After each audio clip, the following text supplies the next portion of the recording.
Nah, di sini kamu nampak ada mayonis, buah tin dan makaroni. Nah, agak-agak saya nak buat apa ni? Hai Besti, Assalamualaikum. Di sini Besti, anak saya nak request dia mau minta buatkan makaroni yang versi manis lah. Saya di sini nak buat makaroni versi dessert. Jadi di sini mula-mula kita mau masak air untuk merebus makaroni.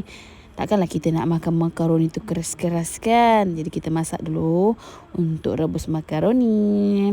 Nah, lepas tu di sini saya nak ambil lah dulu ni saya punya besen ni untuk tempat nanti untuk untuk letak makaroni dengan buah tu. Nah, sebelum tu kita cucilah dulu kan. Basuh-basuh, manalah tahu ada lipas dalam tu ke, bekas-bekas kaki lipas ke, cicak kan. Nah, di sini ni saya ingatkan nak buka tu buah tin, buah dalam tin tu.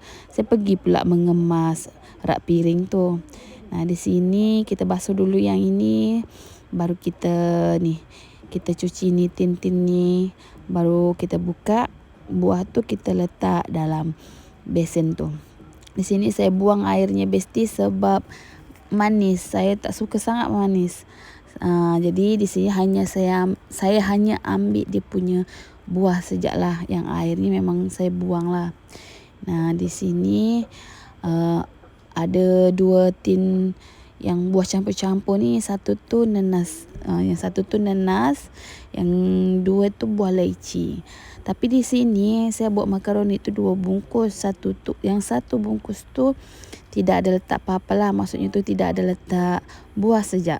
Yang cuma letak mayonis dengan susu. Sebab anak saya, dia yang nombor 2 tu, dia tidak mau letak buah. Jadi di sini saya buat dua versi lah. Yang satu ada buah, yang satu tiada buah.